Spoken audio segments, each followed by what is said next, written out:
Fred Hoyle نامی ایک شخص ہے، بہت بڑا فلاسفر ہے.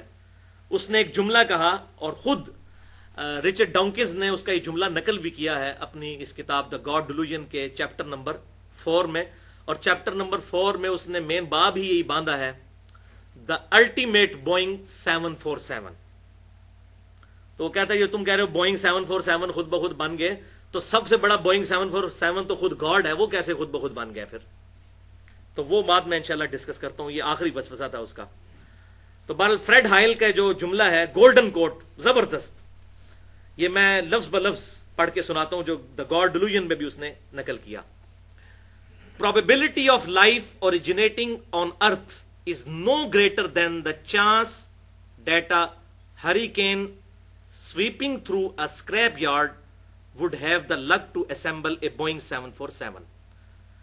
فریڈ ہائل کہتا ہے کہ اس بات کا امکان کہ زندگی خود بخود زمین پر پیدا ہو گئی، اس سے زیادہ امکان نہیں ہے کہ کوئی ہوائی طوفان چلے اور وہ کوڑے کے ڈھیر سے چیزیں جمع کر کے تو ایک 747 بوئنگ طیارہ تیار کر دے. یہ تو پھر بھی ہو سکتا ہے، اس سے زیادہ مشکل فینومینا جو ہے وہ زندگی کا پروڈیوس ہونا ہے زمین کے اوپر. اور ظاہر ہے کہ ہمیں تو کبھی وہم بھی نہیں آئے گا. میں کہتا ہوں ایون میں یہ دعویٰ کروں کہ یہ بال پوائنٹ خود بخود بن گئی ہے، اس میں سپرنگ لوڈڈ جو یہ اس کی نب موجود ہے اور اس کے اندر جو سیاہی ہے یہ پوری پلاسٹک کی، اور یہ پورا کلک سسٹم ہے اس کے اندر میکینیکل، یہ خود بخود بن گیا. تو کوئی پاگل بے وقوف آدمی بھی میری سٹیٹمنٹ نہیں مانے گا. تو اتنا کمپلیکس سسٹم خود بخود بن گیا. تو وہ فریڈ ہائل نے بڑی زبردست بات کی کہ 747 بوئنگ طیارہ خود بخود کوڑے کے ڈھیر سے کچرا اکٹھا کرے، طوفان چلے، اندھیری چلے، اور وہ ایک 747 جو ایک سال میں تیار ہوتا ہے، بوئنگ کمپنی ایک سال میں تیار کرتی ہے کتنی محنت کے ساتھ، وہ خود بخود بن جائے. تو یہ تو پھر بھی پاسبل ہو سکتا ہے، لیکن انسان کا پیدا ہونا جاندار کا روئے ارض پہ، اس کی پروبیبلٹی اس سے بھی کم ہے. لیکن رچرڈ ڈانکنز نے بجائے اس کی یہ بات ماننے کے اس کا مذاق اڑایا، اور اس نے کہا کہ for the sake of argument ہم ایگری کرتے ہیں کہ 747 کبھی بھی خود نہیں بن سکتا، اتنی محنت سے یہ طیارہ بنتا ہے. تو پھر اس نے آگے سے وہ شیطنت والا سوال کیا. اس نے کہا سب سے بڑا بوئنگ 747 تو خود گاڈ ہے. یہ زندگی اتنی کمپلیکس ہے کہ بغیر کسی کے بنائے نہ انڈا بن سکتا ہے نہ کوئی زندہ جاندار. یہ اتنی پیچیدہ اور کمپلیکس زندگی ہے، یہ بغیر کسی کے بنائے نہیں بن سکتی. تو اس کو بنانے والا تو اس سے بھی زیادہ کمپلیکس ہوگا. For the sake of argument بات بڑی زبردست ہے. اس کو بنانے والا تو اس سے بھی زیادہ کمپلیکس ہوگا. وہ خود بخود اگر بن سکتا ہے تو یہ زندگی بھی خود بخود بن سکتی ہے. تو ہم کہتے ہیں کہ for the sake of argument ہم بھی ایگری کرتے ہیں کہ ہم جس کریٹر کی بات کر رہے ہیں بالفرض اس کو بھی کسی نے بنایا ہے، کسی ایسے کریٹر نے جو اس سے بڑا الٹیمیٹ بوئنگ 747 ہے. تو پھر جس نے اس کریٹر کو بنایا اس کو بھی پھر کسی نے بنایا ہوگا، اور جس نے اس کو بنایا اس کو بھی کسی نے بنایا ہوگا. تو یہ ایک فیکٹوریل پرابلم شروع ہو جائے گا انفینٹ تک، کہ اس کے بنانے والے کو بھی کسی نے بنایا، اس کے بنانے والے کو بھی کسی نے بنایا. تو اس کا تو اینڈ ہی کوئی نہیں ہوگا. جبکہ دوسرے اینڈ پہ ریالٹی ہے کہ ہم سب موجود ہیں. یہ تھیوری نہیں ہے، ہم سب موجود ہیں، ہمارا کریٹر ہے. اچھا ہمارے کریٹر کا بھی کوئی کریٹر، اس کا بھی کوئی کریٹر، اس کا بھی کوئی کریٹر، تو یہ بات کہیں رکے گی نہیں. میتھمیٹیکلی یہ رانگ سٹیٹمنٹ اور illogical ایک فنکشن بن جائے گا، سوائے اس کے کہ یہ بات مان لی جائے کہ کوئی ایک کریٹر ایسا ہے کہ جس سے پہلے کوئی کریٹر نہیں تھا، وہ تھا ہمیشہ سے، اور اس سے یہ ساری کی ساری چیزیں اوریجنیٹ ہوئیں. تبھی تو یہ ایکویشن مکمل ہوگی کہ ہمارے بنانے والے کو کسی نے بنایا، اس کو کسی نے بنایا، اسی نے کسی نے. تو الٹیمیٹلی کسی ایک کریٹر تک ہم پہنچیں گے کہ جسے کسی نے نہ بنایا ہو، تبھی یہ ایکویشن مکمل ہوگی. تو بھائی وہی تو ہے لم یلد ولم یولد، جو کسی سے جنا نہیں گیا، لم یلد ولم یولد. اور قربان جاؤں آپ صلی اللہ علیہ وسلم کے، بخاری اور مسلم کی متفق علیہ حدیث ہے، آپ صلی اللہ علیہ وسلم نے ارشاد فرمایا کہ ایک زمانہ آئے گا کہ کہ لوگ آپس میں یہاں تک سوال کریں گے کہ یہ کائنات اگر اللہ نے بنائی ہے تو اللہ کو کس نے بنایا ہے. تو رچرڈ ڈاؤکنز کی کتاب پڑھ کے تو مجھے وہ یقین آیا کہ واقعی آپ صلی اللہ علیہ وسلم نے سچ فرمایا تھا. اور ایک اور حدیث بخاری اور مسلم کی ہے، اس میں آیا کہ شیطان آتا ہے انسان کے پاس، وہ کہتا ہے یہ چیز کس نے بنائی، یہ کس نے بنائی. الٹیمیٹلی پوچھتا ہے اللہ کو کس نے بنایا. جب یہ کہے تو تم کہو اعوذ باللہ من الشیطان الرجیم اور اللہ کی پناہ حاصل کر لو. لیکن اس کا ایک ترک صحیح سند کے ساتھ سنن ابی داؤد میں انٹرنیشنل نمبرنگ کے مطابق 4723 اور سنن نسائی الکبریٰ میں 10497 نمبر حدیث ہے. بہترین یہی حدیث ہے کہ شیطان آ کے سوال کرتا ہے تو اس میں آپ صلی اللہ علیہ وسلم نے فرمایا کہ تم کہو فقولوا اللہ احد اللہ الصمد لم یلد ولم یولد ولم یکن لہ کفوا احد. تم کہو کہ اس نے بنایا ہے مجھے جو اکیلا ہے، اس کا کوئی ثانی نہیں ہے، بے نیاز ہے، نہ اس نے کسی کو جنا نہ وہ خود کسی سے جنا گیا، اور اس کی برابری کا اس کی ٹکر کا کوئی نہیں ہے. یہ سورۃ الاخلاص جو ٹچ سٹون آف تھیالوجی ہے، توحید کا سمجھ لیں کسوٹی، جو یہ گولڈ سمتھ سنیاروں کے پاس کسوٹی ہوتی ہے نا، ٹچ سٹون آف تھیالوجی سورہ اخلاص ہے. تو تم یہ سورہ اخلاص پڑھ دیا کرو. اور ایک اور حدیث بخاری اور مسلم کی ہے جس میں آپ صلی اللہ علیہ وسلم نے ارشاد فرمایا کہ جب شیطان یہ وسوسہ دلائے تو کہا کرو آمنت باللہ ورسولہ، میں ایمان لایا اللہ پر اور اس کے رسولوں پر. اب یہ کہنا تو بڑا سادہ سا جملہ ہے، لیکن اس کے پیچھے کیا فلسفی ہے کہ دنیا میں ہزاروں پیغمبر آئے، رپورٹ ہوئے مختلف علاقوں میں، اور ہزاروں پیغمبر ایک ہی بات کرتے رہے کہ آخرت کا دن ہے، ہمیں پیدا کرنے والا ایک اللہ ہے جو اچھائی سے خوش ہوتا ہے، برائی سے ناراض ہوتا ہے، دنیا میں کسی کے ساتھ زیادتی نہ کرو، اس کے احکامات کی پیروی کرو. تمام انبیاء ایک ہی دعوت دیتے آئے، وَلَقَدْ بَعَثْنَا فِي كُلِّ أُمَّةٍ رَسُولًا أَنِ اعْبُدُوا اللَّهَ وَاجْتَنِبُوا الطَّاغُوتَ.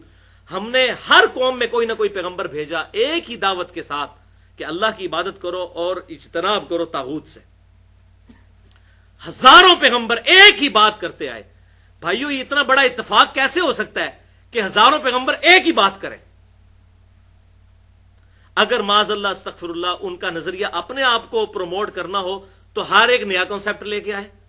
ہزاروں پیغمبروں کا ایک بات کرنا خود اللہ تعالیٰ کی وحدانیت کی ایک بہت بڑی دلیل ہے. اور پھر ان کا کریکٹر کہ وہ پیغمبر ایسے کہ پوری قوم ان کے کریکٹر کو ماننے والی. ہزاروں پیغمبر مختلف قوموں میں ہر جگہ ان کا کریکٹر ایک اور سب ایک بات کریں، اتنا بڑا حسن اتفاق کیسے ہو سکتا ہے؟ اس کی تو زیرو پروبیبلٹی ہے.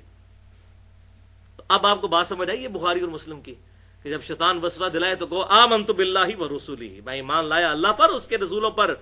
ہزاروں سچے پیغمبر جھوٹی بات نہیں کرتے جن کا کریکٹر انسانیت نے مانا ہوا ہے. اللہ اکبر. تو یہ لاجیکلی وسوسہ کل ہوا. اب آخری 4-5 منٹ میں ضمناً میں وہ بات بھی ایڈریس کر دوں. یہ بھی وسوسہ دیا جاتا ہے کہ بتاؤ کہ کیا اللہ تعالیٰ اپنے ساتھ کا کوئی الہ پیدا کر سکتا ہے؟ یہ سوال ہوتا ہے. یا اللہ تعالیٰ چاہے کوئی ایک پتھر ایسا بنا سکتا ہے جسے خود نہ اٹھا سکے؟ اس کا جواب کیا دیا جائے؟ تو بھائیو بائی ڈیفینیشن یہ سوالات ہی غلط ہیں.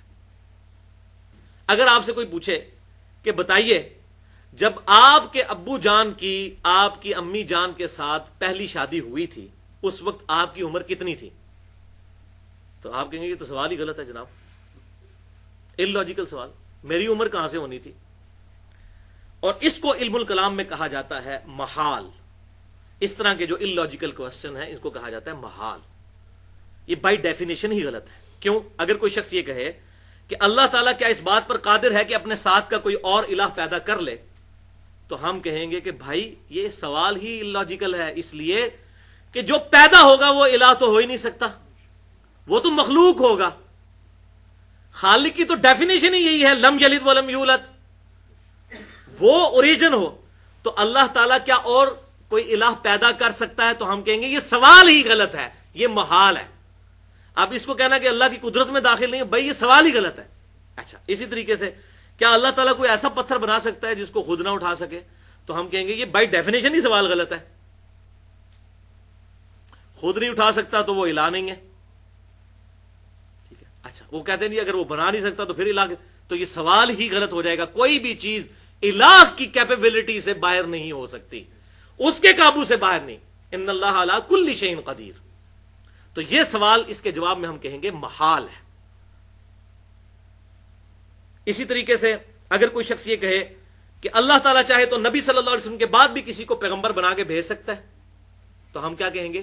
محال ہے. کیوں؟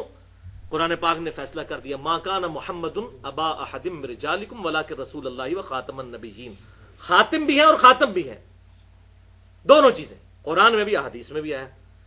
تو اب یہ خاتم نبوت کی ڈیفینیشن کے منافی ہو جائے گا کہ اللہ تعالیٰ کوئی اور پیغمبر بھیج دے. انہیں جی اللہ تعالیٰ چاہے تو کر سکتا ہے، تو ہم کہیں گے نہیں. کیوں؟ قرآن میں آیا لا تبدیل لکلمات اللہ، اللہ کے کلمات نہیں بدلتے. جو کلمات بدل دے وہ اللہ نہیں ہے، اور جو اللہ ہے وہ کلمات نہیں بدلتا. جو جھوٹ بولے وہ اللہ نہیں ہے، اور جو اللہ ہے وہ جھوٹ بولتا نہیں ہے. کوئی بھی نٹوریس کوالٹی اللہ تعالیٰ کے ساتھ منسوب نہیں کی جا سکتی. کیا اللہ تعالیٰ جھوٹ بولنے پر قادر ہے؟ ہم کہیں گے کہ یہ سوال ہی غلط ہے. ٹھیک ہے.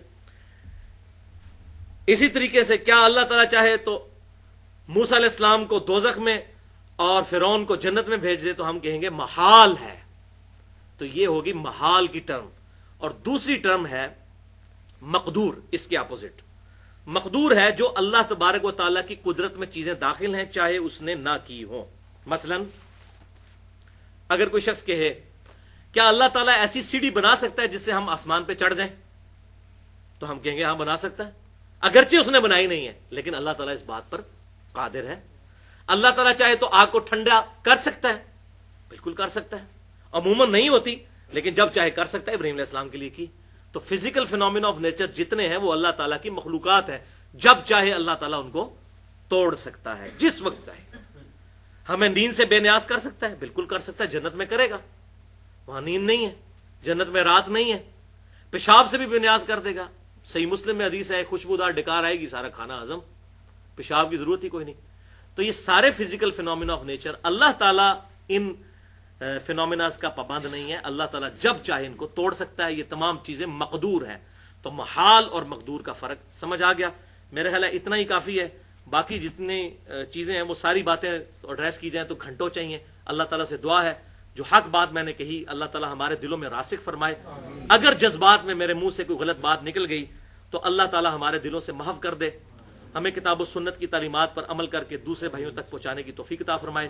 سبحانک اللہم و بحمدک اشہد ان لا الہ الا انت استغفرک و اتوب الیک وما علینا الا البلاغ المبین.